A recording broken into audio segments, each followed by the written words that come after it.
Good morning friends. आज हम chapter 1 जो है हमारा केमिस्ट्री का उसको स्टार्ट करने वाले हैं क्लास 9th का, जिसका नाम है matter in our surroundings. So let's start with this chapter. जो फर्स्ट टर्म है वो मैटर है। मैटर क्या होता है? Matter is anything in our universe which we can see and which we can not see. कैसे? जैसे कि हम बात कर रहे हैं एयर की। एयर जो है उसको हम देख नहीं सकते बट उसके इफेक्ट्स को देख सकते हैं। तो एयर किस चीज़ से मिलके बनी है? एयर छोटे छोटे पार्टिकल्स से मिलके बनी है और वो पार्टिकल्स कुछ स्पेस को जो है ऑक्यूपाई करेंगे। तो ऐसी चीज़ जो हमारा किसी भी स्पेस को ऑक्यूपाई करे और उसका कुछ मास हो, उसको हम क्या कहेंगे? मैटर कहेंगे। So matter is anything that occupies some space and have some mass. Then we will call it matter. So basically, matter जो है it is made up of particles, small particles. Matter is made up of small particles. Very small particles से मिलके जो है हमारा matter बनता है। और मेटल्स की कुछ प्रॉपर्टीज होती हैं। क्या कि जो मेटल्स जो मैटर होते हैं उसके पार्टिकल्स वो कंटिन्यूसली मूव करते रहते हैं, कंटिन्यूसली मूव करते रहते हैं। और इनकी मूवमेंट कहाँ से आती है? इनकी मूवमेंट आती है काइनेटिक एनर्जी से। काइनेटिक का मतलब ही होता है मूविंग। आप जब फिजिक्स में पढ़ेंगे मोशन वाला चैप्टर, उसमें आपको पता लगेगा कि जब ऑब्जेक्ट अपनी पोजीशन को बार बार चेंज करता है तो हम कहेंगे कि वो मोशन में है, वो मूव कर रहा है। तो जो हमारे पार्टिकल्स होते हैं वो मूव क्यों करते हैं? क्योंकि वो काइनेटिक एनर्जी होती है उनके पास। अब ये काइनेटिक एनर्जी आती कहाँ से है? ये काइनेटिक एनर्जी आती है टेम्परेचर से। हमारे सराउंडिंग में जो टेम्परेचर इंक्रीज करते हैं, मान लीजिए एक वायर है, इस वायर के अंदर जो इलेक्ट्रॉन्स है वो रैंडमली अलग अलग डायरेक्शंस में घूम रहे हैं। क्यों घूम रहे हैं? क्योंकि थर्मल जो एनर्जी है उसने इस वायर के जो इलेक्ट्रॉन्स है उनको इतनी एनर्जी प्रोवाइड कर दी है कि वो रैंडम डायरेक्शंस में मूव कर सकते हैं। सो हर जगह पे जैसे जैसे टेम्परेचर बढ़ेगा वैसे वैसे हमारे जो मूवमेंट है पार्टिकल्स का वो बढ़ता जाएगा। इससे रिलेटेड आपको मैं एक शॉर्ट वीडियो बनाकर वो भेज दूंगा, वो मैं डिस्क्रिप्शन में डाल दूंगा, तो आपको उसकी बेटर अंडरस्टैंडिंग हो जाएगी। अब सेकंड एग्जांपल जो हम बात करने वाले हैं, सेकंड प्रॉपर्टी, वो है कि मैटर के बीच में स्पेस होता है। मैटर के जो पार्टिकल्स होते हैं उनके बीच में स्पेस होता है। जैसे कि हम बात करें कि हमारे जो फ्रूट सेलर है, मान लो जो फ्रूट सेलर है वो संतरे बेच रहे हैं, ऑरेंजेस बेच रहे हैं, तो ऑरेंजेस को इस तरीके से लगाते हैं, इस तरीके से जो ऑरेंजेस को लगाते हैं। तो इनके बीच में ये वाली जो जगह है, ये वाली जो जगह है, ऐसे जो है स्पेस बच जाता है। ऐसे ही हमारे जो पार्टिकल्स होते हैं उनके बीच में बहुत ज्यादा स्पेस होता है।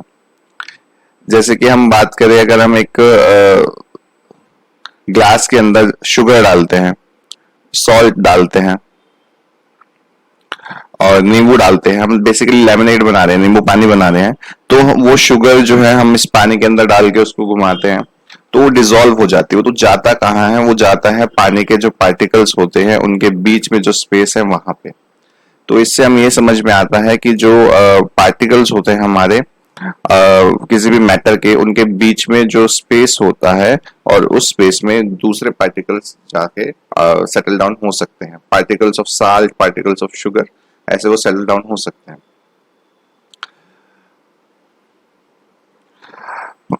थर्ड जो प्रॉपर्टी है हमारी वो कहती है, थर्ड प्रॉपर्टी के अकॉर्डिंग, कि जो पार्टिकल्स होते हैं हमारे वो एक दूसरे को अट्रैक्ट करते हैं। Yes, this is true. अगर हम पानी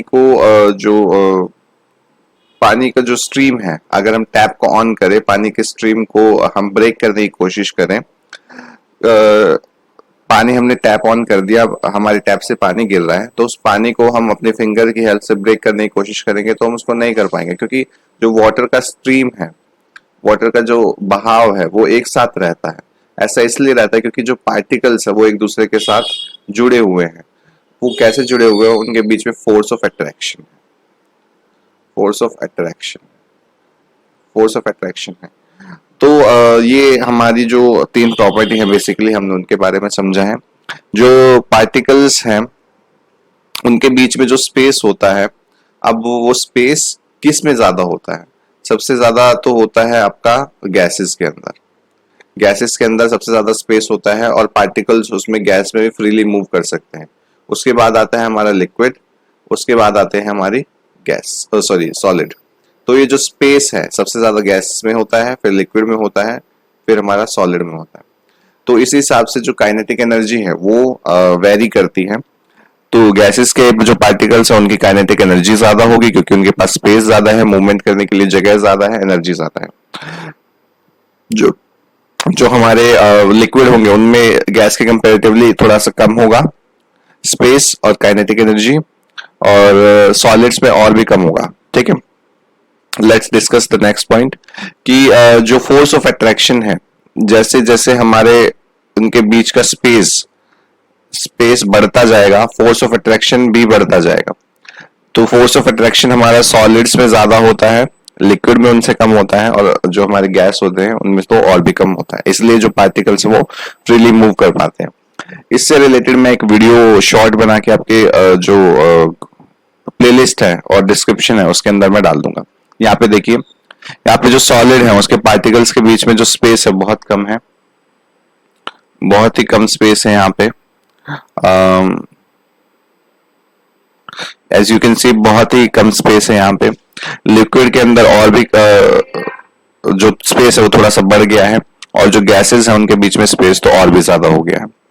अब हम बात करते हैं थ्री स्टेट्स ऑफ मैटर की। देखिए, सॉलिड के अंदर पार्टिकल्स के स्पेस जो है वो बहुत कम है, लिक्विड के अंदर थोड़ा सा सॉलिड्स के कंपैरिजन में ज्यादा है, और जो गैस है उनके कंपैरिजन में प्रीवियस जो हमारा लिक्विड है उसके कंपैरिजन में बहुत ज्यादा स्पेस है।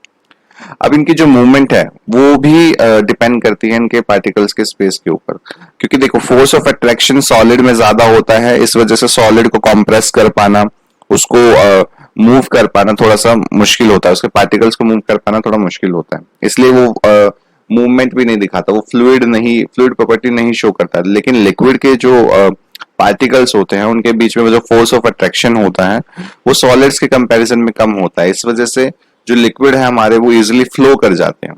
गैसेस तो बहुत इजीली फ्लो करेंगी क्योंकि गैस के अंदर जो स्पेस होता है वो बिल्कुल ही बहुत ही कम होता है, इस वजह से उनका फोर्स ऑफ अट्रैक्शन भी कम होता है और वो दे कैन मूव फ्रीली। चलिए अब एक एक करके हम बात करते हैं स्टेट्स ऑफ मैटर की। स्टेट्स ऑफ मैटर हमारी बेसिकली तीन है, सॉलिड, लिक्विड एंड गैस। और भी स्टेट्स ऑफ मैटर होती है बट अभी के लिए 9th क्लास में हम इतना ही पढ़ते हैं। तो हमारी जो सॉलिड्स हैं वो हमारी बॉडी के अंदर हमारी बोन्स और टीथ्स की फॉर्म में है। हमारी बॉडी के अंदर लिक्विड जो हमारी बॉडी के अंदर वाटर है, ब्लड है, वो लिक्विड फॉर्म में है, और जो एयर हम ब्रीद इन करते हैं वो गैसेस फॉर्म में हमारी बॉडी के अंदर है। अब हम एक एक करके जो हमारी स्टेट्स हैं उनके बारे में पढ़ते हैं। ये मैं अभी डिस्कस कर चुका हूं लेकिन फिर भी हम एक एक करके इनको डिस्कस करते हैं। सॉलिड स्टेट जो होती है उनकी एक डेफिनेट शेप होती है। सॉलिड स्टेट की एक डिस्टिंक्ट बाउंड्री होती है कि हमारा जो सॉलिड है वो उसकी एक बाउंड्री होगी। मान लो एक हमारा ये जो सॉलिड है, सॉलिड बॉक्स है, इसकी एक डिस्टिंक्ट बाउंड्री होगी। इसको रिजिड होगा, इसको कंप्रेस करना, इसको दबाना, इसकी शेप को चेंज करना हमारे लिए पॉसिबल नहीं हो पाएगा, बहुत मुश्किल होगा ऐसा करना। और इसका एक डेफिनेट वॉल्यूम होगा। मान लो ये जो बॉक्स है, इस बॉक्स के अंदर हमारी जो वॉल्यूम है, मान लो ये 1 लीटर, इसके अंदर मैं कुछ जो वॉल्यूम है इसके अंदर मैं कुछ चीजें डाल सकता हूँ, तो ये वॉल्यूम जो है वो फिक्स्ड रहेगा। राइट, आगे डिस्कस करते हैं। एक बार फिर से एक इनकी डेफिनेट शेप होती है, इनकी शेप को चेंज करना बहुत मुश्किल होता है। सॉलिड को की शेप को चेंज करना बहुत मुश्किल होता है। एक डिस्टिंक्ट बाउंड्री होती है कि हम इसकी बाउंड्रीज को पहचान सकते हैं, इसकी लिमिट्स को पहचान सकते हैं कि यही शेप है इसकी। ये रिजिड होती है और इनकी इनकम्प्रेसिबिलिटी होती है, मतलब कि ये बहुत हार्ड होती हैं और इनको कंप्रेस करना, दबाना बहुत मुश्किल होता है, और इनका एक डेफिनेट वॉल्यूम होता है। एक एक्सेप्शन होता है कि जैसे रबड़ है, रबड़ जो होता है हमारा, वो अपनी जो शेप है उसको चेंज कर लेता है।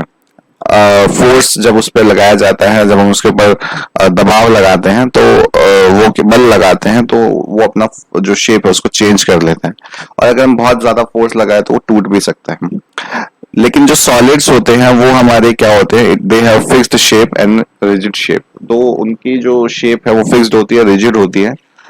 इनके जो सॉलिड्स के जो पार्टिकल्स है उनके बीच में जो काइनेटिक एनर्जी होती है वो मिनिमम होती है, बहुत ही कम होती है। इस वजह से जो पार्टिकल्स है वो मूव नहीं करते हैं, वो फिक्स्ड अपनी शेप को मेंटेन करके रखते हैं।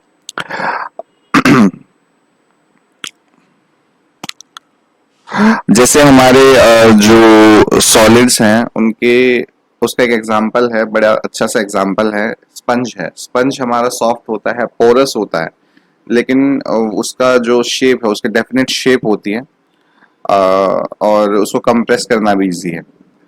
सॉल्ट एंड शुगर जो होते हैं हमारे, उनको जिस हम कंटेनर में डालना चाहे उस कंटेनर में डाल सकते हैं, वो उस कंटेनर की शेप ले लेते हैं, लेकिन जो उसके पार्टिकल्स होते हैं, तो वो जो क्रिस्टल्स होते हैं सॉल्ट के या शुगर के, वो अपनी शेप को चेंज नहीं करते। वो क्यूबिकल जो छोटे छोटे क्रिस्टल्स रहते हैं वो उसी शेप के रहते हैं। Let's discuss the liquid state now. Liquid state की जो प्रॉपर्टी है उनके अकॉर्डिंग लिक्विड स्टेट्स जो होते हैं वो फ्लूइड होते हैं। फ्लूइडिटी का मतलब है कि वो फ्लो कर सकते हैं। लिक्विड जो है अगर हम उसको रखें कहीं पे तो वो अपनी अपने जो ग्रेविटी है या किसी और फोर्स की वजह से वो क्या करेगा, वो फ्लो करने लगेगा। लिक्विड को कंप्रेस करना, उसकी जो कंप्रेसिबिलिटी है वो कम होती है, लिक्विड को थोड़ा सा हम कंप्रेस कर पाते हैं। ऐसी इसका एक प्रिंसिपल है हमारा हाइड्रोलिक जो ब्रेक्स होते हैं हमारे कार्स के अंदर, बाइक्स के अंदर, तो जो ब्रेक्स होते हैं उसके अंदर हाइड्रोलिक फ्लूइड डाला जाता है जिसकी हेल्प से जो ब्रेकिंग है वो हो पाती है। ऐसा इसलिए हो पाता है क्योंकि जो हमारे लिक्विड्स होते हैं उनको कंप्रेस करना थोड़ा मुश्किल होता है। इनकी कोई डेफिनेट शेप या बाउंड्री नहीं होती। ये जिस वेसल में डाला जाता है, जिस बर्तन में डाला जाता है, उसमें उसकी शेप या बाउंड्री को जो है ये एक्वायर कर लेते हैं। इनका लेकिन वॉल्यूम फिक्स होता है। 1 लीटर का मतलब 1 लीटर के अंदर जितना लिक्विड आएगा उसका वो एक फिक्स्ड वॉल्यूम है। इनके अंदर जो फोर्स ऑफ अट्रैक्शन होता है वो थोड़ा सा कंपैरेटिवली सॉलिड्स के कंपैरिजन में कम होता है, लेकिन गैसेस के कंपैरिजन में ज्यादा होता है। इस वजह से जो जो लिक्विड के जो पार्टिकल्स हैं वो जुड़ के तो रहते हैं, आसपास ही रहते हैं, फ्लो कर पाते हैं, लेकिन एकदम जैसे सॉलिड्स के अंदर होता है वैसा नहीं हो पाता। इस वजह से जो ये हमारे लिक्विड्स होते हैं, इसको जिस भी कंटेनर में डाला जाता है उस कंटेनर की ये शेप ले लेते हैं। चलिए आगे डिस्कस करते हैं। डिफ्यूजन एक बहुत अच्छा प्रिंसिपल है।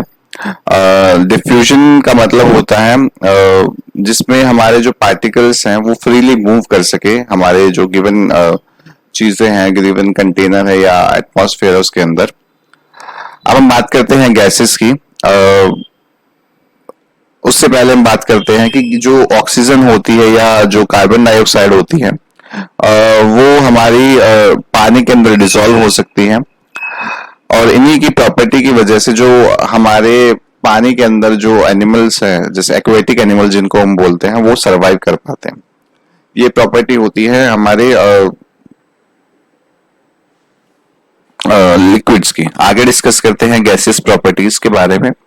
गैस जो है हमारी उनकी फ्लूइडिटी होती है, वो भी फ्लो कर सकते हैं। गैसेस को कंप्रेस करना आसान है, इसलिए हमारे जो घर के अंदर एलपीजी आता है उसको उसको हम बोलते हैं लिक्विफाइड पेट्रोलियम गैस। लिक्विफाइड मतलब हम गैसेस को इतना कंप्रेस कर देते हैं कि वो लिक्विड की फॉर्म में एग्जिस्ट करने, लिक्विड की फॉर्म में हम उसको स्टोर कर सकते हैं। एक होता है सीएनजी, कंप्रेस्ड नेचुरल गैस, उसमें हम कंप्रेस करके जो कंटेनर है उसके अंदर हम रख सकते हैं, स्टोर कर सकते हैं। गैसेस की कोई बाउंड्री नहीं होती, ना ही इनकी कोई फिक्स्ड शेप होती है, फिक्स्ड वॉल्यूम होती है। गैस के जो पार्टिकल्स हैं वो फ्रीली मूव कर सकते हैं one direction, in from one direction to another direction. Gases की कोई फिक्स्ड वॉल्यूम नहीं होती, और ये इसको जिस भी कंटेनर के अंदर डाला जाता है वो उसकी शेप को एक्वायर कर लेता है, उस पूरे जो कंटेनर है उसको उसको फिल कर देता है। जो गैस है उसके पार्टिकल्स क्या करते हैं, एक फिगर से समझते हैं। ये मान लीजिए कंटेनर है, इस कंटेनर के अंदर गैसेस जो है वो फिल कर दी है, तो गैस के जो पार्टिकल्स होंगे इसकी वॉल्स के ऊपर जो है प्रेशर लगाते हैं।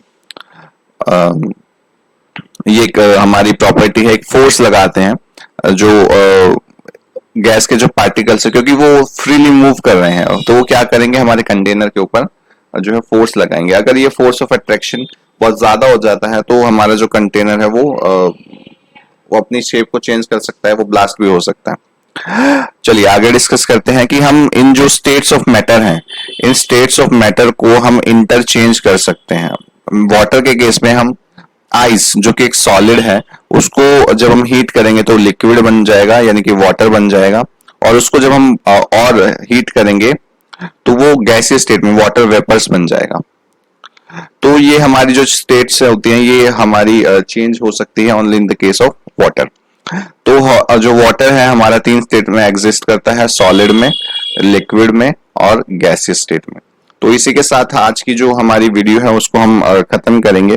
आज की वीडियो में हमने समझा कि हमारी जो 3 बेसिक स्टेट्स ऑफ मैटर हैं वो कौन कौन सी होती हैं, उनकी क्या क्या प्रॉपर्टी होती हैं। ये जो चैप्टर है इसके नोट्स के लिए जो लिंक है वो मैं आपके डिस्क्रिप्शन बॉक्स में डाल दूंगा, आप वहां से जाके इसको एक्सेस कर सकते हैं। उसके अलावा जो शॉर्ट वीडियो की बात मैंने की वो मैं कोशिश करूंगा जल्दी से जल्दी बना के उसको भी डिस्क्रिप्शन सेक्शन में डाल दूं।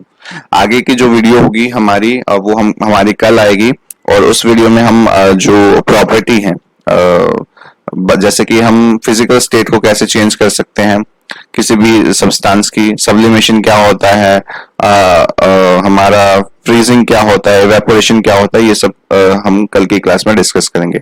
तो ये जो चैप्टर है हमारा 2 वीडियो में खत्म हो जाएगा, उसके बाद हम आगे की वीडियो में नए चैप्टर्स को देखेंगे। तो इसी के साथ हमारी वीडियो यहीं पे खत्म हो रही है। अगर आपको कोई भी डाउट रह गया हो तो आप कमेंट सेक्शन में डाल सकते हैं।